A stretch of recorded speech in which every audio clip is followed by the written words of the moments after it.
কাকপথাৰ আৰু ডিৰাক দুটা চেণ্টাৰ ভিতৰত সৰ্বোচ্চ নম্বৰ পোৱা চয়নিকা সোণোৱালৰ ঘৰত আহিছোঁ আৰু চয়নিকা সোণোৱালে কিমান পাইছে এবাৰ পাৰ্চেণ্টেজ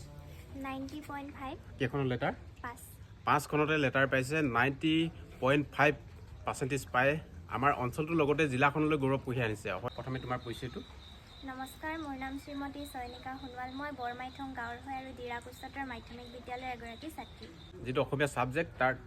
100 ভিতৰত 100 নম্বৰ লাভ কৰিছে কেনেকৈ পঢ়িছিলে আৰু কিমান সময় পঢ়িছিলে চয়নিকা সময়ৰ কোনো ধৰণৰ নিৰ্দিষ্ট হিচাপ নাছিলে কিন্তু যি সময় পঢ়িছিলোঁ খুব মনোযোগ দি পঢ়িছিলোঁ মুখস্থ কৰা নাছিলোঁ ধাৰণাবিলাক স্পষ্টকৈ বুজি লৈছিলোঁ তাৰ পৰাই পৰীক্ষা যিয়ে প্ৰশ্ন নাহক তাতেই মই নিজে সাজি উত্তৰ লিখিছিলোঁ টিউশ্যন লৈছিলা নাই নাই লোৱা টিউশ্যন ক'তো টিউশ্যন নাই লোৱা গ্ৰামাৰ অকল এমাহ লৈছিলোঁ তাৰপিছত আৰু বেলেগ ছাবজেক্টৰ নাই লোৱা হয় পিছে আপোনালোকে সকলোৱে আশীৰ্বাদ দিয়ক আৰু শুভেচ্ছা দিয়ক কি হোৱাৰ সপোন আছে অধ্যাপিকা হোৱাৰ সপোন আছে হয় সপোনবোৰ পূৰণ হওক এটা ভাল কমেণ্ট কৰক উৎসাহ দিয়ক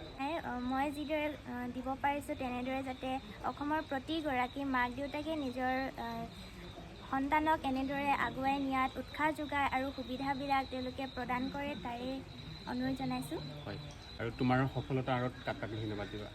মোৰ বিদ্যালয়ৰ শিক্ষাগুৰু আৰু মোৰ ইয়াৰ আগতে পঢ়ি অহা মানে পূৰ্বৱৰ্তী বিদ্যালয়ৰ শিক্ষাগুৰুসকলক আৰু মোৰ মা দেউতা আৰু মোৰ পৰিয়ালৰ সকলো বন্ধু বান্ধৱীকে মই ধন্যবাদ জনাব লাগিব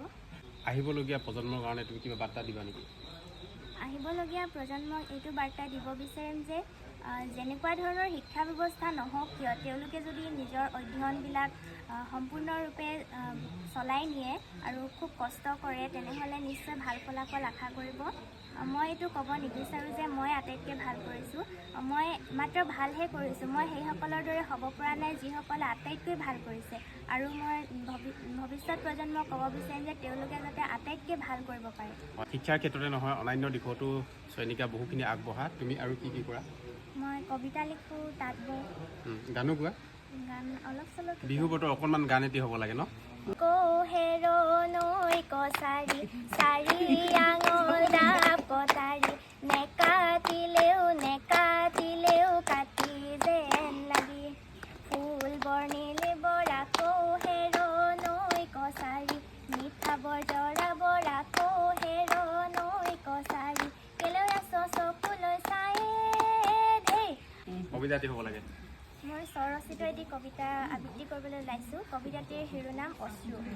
ধৰাৰ সন্তান ধৰাই আমাৰ আলয় সেই হিচাপত হৈ পৰোঁ আমি ৰঙত ৰঙীন কিন্তু ৰঙেই জানো আমাৰ জীৱন ৰং ৰূপ আমাৰ ক্ষণস্থায়ী এক আৱেগ ডাৱৰৰ বিন্দু বিন্দু কণিকাই যিদৰে ভৰ সহিব নোৱাৰি ধৰালৈ নামে তেনেদৰে মনৰ যাতনাক দমাব নোৱাৰি চকুৰে নিগৰি আহে মুকুতাৰূপী গংগা যমুনাৰ অশ্ৰু কেৱল সাধাৰণ চকুৰ পানী নহয় ই মানুহৰ যন্ত্ৰণাৰ উপশমৰ এক উপায় ধন্যবাদ মজা এইফালে মাতৃ আছে মাতৃ অনুভৱটো অকণমান জানিবৰ কাৰণে চেষ্টা কৰিম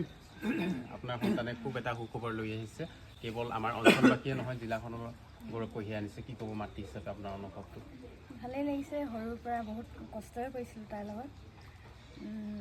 মানে ৰাতিপুৱা আৰু গধূলি প্ৰায় লাগি থাকোঁ আৰু তাৰ লগত